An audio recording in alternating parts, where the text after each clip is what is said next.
Hey guys, Crusnik X back with more Final Fantasy XIV and the last one of the messed up videos where I have to only do commentary and not have background music or other things. So this is good because I was getting really sick of doing these things. And it just goes to show that I need to make sure I that I check my mic every show. But anyways, tonight we're going to be starting the path of the Astrologian again. I dread healing every single time because everyone tells me I suck. Well, at least everyone in my FC tells me I suck. But I'm gonna get level 50 up there so that I can move on to bigger and better things because I've got a whole shit ton to do. Anyway, in the last episode, when we last left off, we had finally foiled Forlamort and his plan to stop us from teaching Charlian astrology, but at the same time, we found out that he was merely just a pawn in a much grander scheme. So, who is behind this dastardly deed? We don't know. Hopefully we'll find out when we talk with Janquinard. So we're gonna get right down to it, I believe. Excuse me, got a bit of heartburn today. But anyway, let's talk with Janquinard and complete the level 50 quest, Charlian Ascending. Or, you know, maybe not.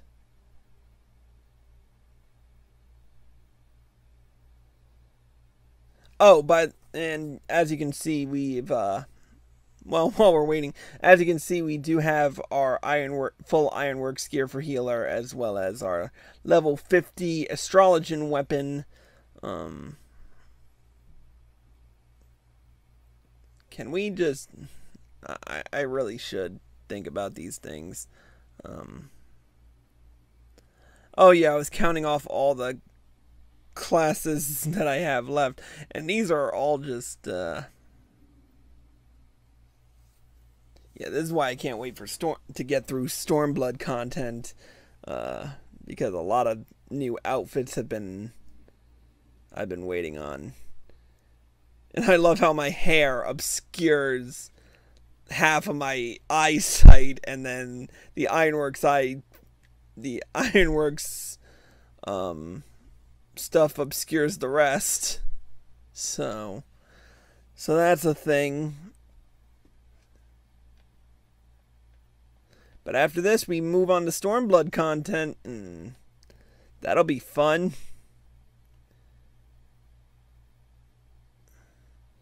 I don't know why I'm circling the camera now, so I'm just doing with this, I'm just doing commentary, so it's not really. Anyways, can we get on with the quest? I'm kind of getting bored. Alright, let's do this. Charlian Ascending. Let's get right down to it.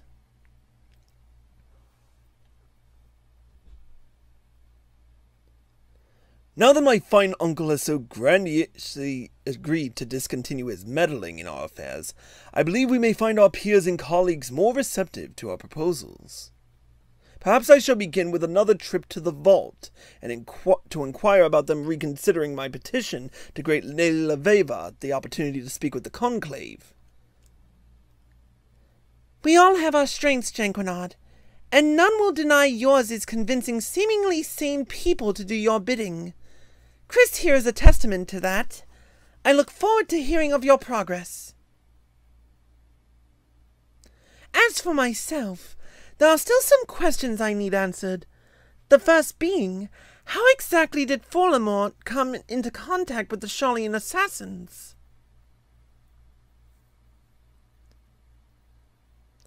Quimperain, attend me. I wish to visit Foundation and learn if there have been any sightings of suspicious foreigners. Alright, so we're off to... Might I suggest that Chris do the same here at the observatorium? Perhaps a second call on our new ally will help mine uncle recall aught he may have pretermitted in the heat of the previous moment. Alright, so we stay here while they go off to Ishgard.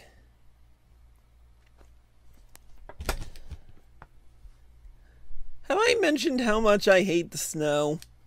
I hate looking at it these days. And I feel so happy that Stormblood has no snow. Alright, let's talk to Forlamore. The old codger. 7 hells! I rue the day I ever see Charlian. Please, I've done all you ask. What more do you want from me, blood? Or are you simply here to boast? Or mayhap you wish to know how the Charlians came to be involved in my scheme? Ha! I thought as much. If it was so important, why didn't your Lady Leveva ask me earlier? Her head is so far in the stars she fails to see what unfolds around her in the ground. The truth is, it was never my scheme in the first place. It was the Charlians. They came to me not long after Professor Mace's ship was diverted to Thanalan. Yes, I said diverted. The pirates in the Strait of Marathor, the magically manipulated storms off the Rotano, all were staged to prevent your friends from ever arriving. But when they did, the Charlians were forced to change their plans. They required help hiring local hands discreetly, something they could not do as foreigners. I agreed to lend them my aid because I felt we both stood to benefit from the disappearance of my nephew and that foul chit.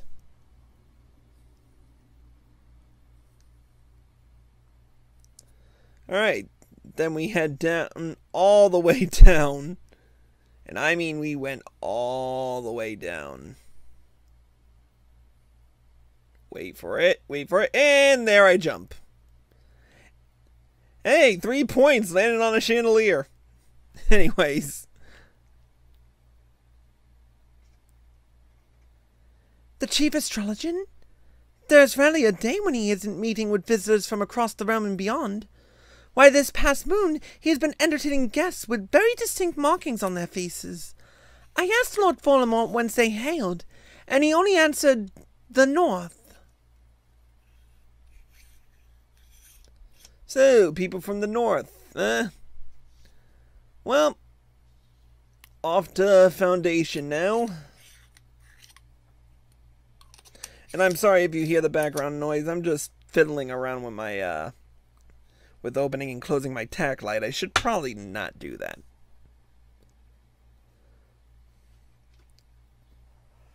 Of course, we're always going to teleport to the Athenium because it is just too long a run and I keep forgetting whether or not I'm going the right way. Though I think the pillars, the Athenium Astrologicum's exit to the Foundation leads to the broom. So, anyways, let's talk to Janquinod. The Charlians came to him. That can only mean, then, that mine uncle was only a pawn in a much larger game. A game that began long before we ever became involved. Think back, Chris. The bandits in the Black Shroud, and those pirates you described that attacked you in Limsa Laminsa. They all had strange facial markings, as did our false Astrologian. It is not much, but perhaps Lady Leveva will be able to make more sense out of it all. Despite the time we have spent together, I have this feeling she has yet to be completely honest with us. Ah, but look at me. A beloved uncle tries to have me killed, and the next day I begin doubting everyone. What a sad, sad state of affairs. Perhaps to clear my head I should call on that fine young Viscountess visiting House Hallinot from her family's stead in the Eastern Highlands. This information on Voldemort's associates should be relayed to Lady Leveva immediately. Would you be so kind? I seem to recall them saying they'd be questioning Highborn in the Pillars.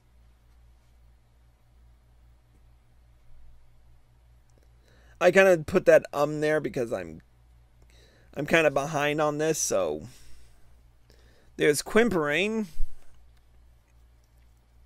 That was easy. My lord, were you able to learn anything of import at the observatorium? Lord Voldemort was not the one to hire the Charlians. Lady Laveva will want to know. Lady Laveva? Lady Laveva! She was right here! You had one fucking job, Quimperain. We must find her. I would not think any harm could come to her here in the center of the Holy See. But then again, that was what we believed back at Camp Dragonhead. I shall search the Hoplon. Might I ask you search in the opposite direction, near the last vigil? You had one fucking job, Quimperain. One fucking job.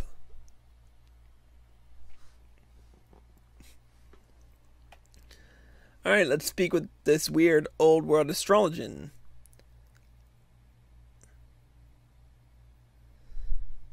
I am sorry.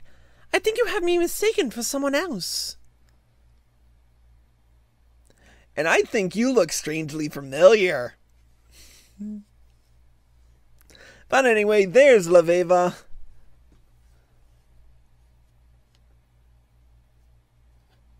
And of course, everyone's freaking busting my chops over in the link shell.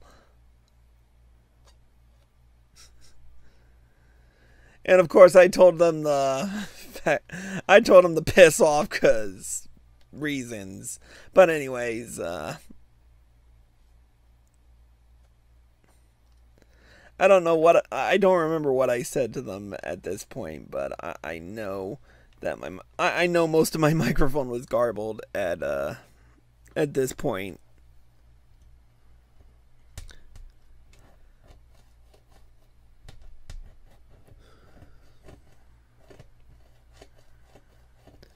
But I jump around for a bit before talking to Lady Laveva, but anyways.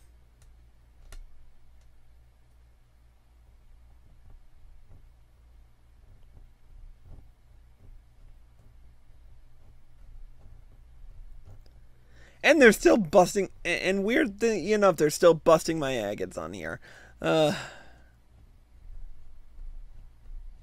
Anyways, let's speak with Laveva.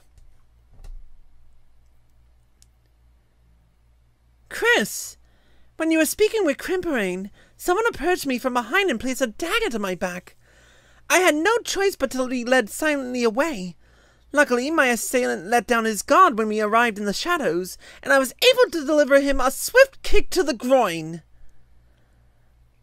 I've been running ever since. Was it really necessary? You could seriously hurt a young man. So Voldemort wasn't the architect of this scheme to drag me back to Charlian after all. I had my suspicions. I was a fool to believe they would simply let me leave. They? Do you recall when I mentioned there was people in the old world intent on hoarding our nation's knowledge? Nope. Well, it appears that my efforts to train you in Janquinard have attracted their ire. Chris, allow me to apologize. I have not been wholly frank with you about my reason for visiting Eorzea. The truth is, I came here because of my father. My father dreamed of rekindling the Holy See's interest in Charlian astrology, believing that it would be of great benefit to the embattled people of Ishgard. He came here several moons before I was born, intending to remain only for a season. However, he never made the return journey. His dream was left unrealized, and his newborn daughter left without a father. Never once did I meet him. But every night when I look to the stars, I know that those are the same skies he too gazed upon. The same skies he used as his strength and guide. It was only natural that I follow in his footsteps, in spite of the objections from my mother, who did not wish to see her only child. Lost as well. And here I am in Eorzea, almost 2 decades later, pursuing a dream my father never lived to realize. A dream that has become my own. And now, someone is trying to stop me. Well, just let them try, I say. Just let them try.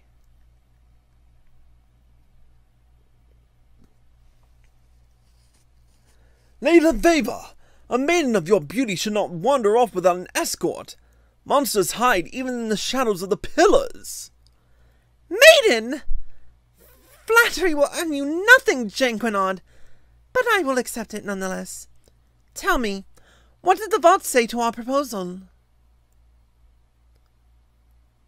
They accepted it. We've been given official permission by the Holy See to conduct a symposium on the wonders of Sharlayan astrology, with you as our guest speaker. Now come, we must hurry back to the Athenaeum and begin preparations. More than 15 summers to make ready for this moment, and now I have only a matter of days.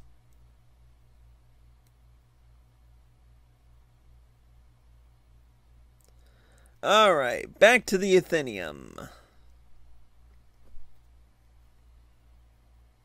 And during the cutscene, of course, they bust my balls about it. I mean, look at that. It's like, Alex is saying, holy shit, Chris is trying to level his Astrologian, run!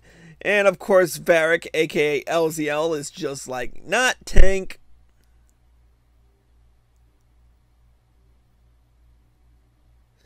And now I know why I sounded so bad. It was because my mic was garbled.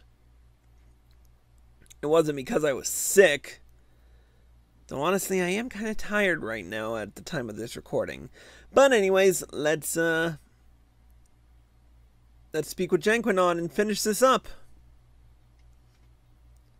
Chris, this has been a most beguiling past few moons. I must say, I truly did not expect the turns of my fate has taken. I suppose that speaks much to my capacity as a reader of the heavens. I am not blind to what goes on in Foundation, so I will not claim that my life is in any way difficult. But that does not mean I do not have my share of troubles, however trivial they may be. Being second in line to a countship is not all whores and rainbows. My father only truly cares about my older brother, just like the rest of the family. They expect great things from him. From me, they expect nothing. For a long time, I tried to prove that I could be as great as my brother. It is why I went to Sharlayan. It is why I have tried to do things I had no business even trying. Then, once I realized no one was looking, I simply stopped caring. My actions becoming more and more outlandish.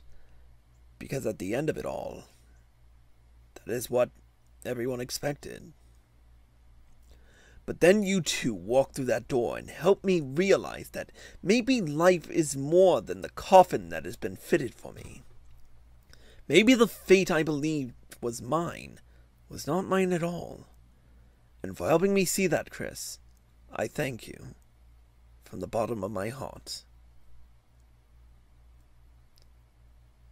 And with that, we've completed the level 50, 60 plus. The next Astrologian quest will be available from Janquinod upon reaching level 52. So the requirements for undertaking subsequent quests can be reviewed in your journal. So, we finally finished, and in the next episode, we'll complete the level 52 quest, Empty Nest. But with that being said, it's, we didn't get anything out of that, but yeah, with this episode, I gotta brush up on my Astrologian. And there Alex is saying I sound sick, but it was really just a garbled mic, and I was really kind of tired.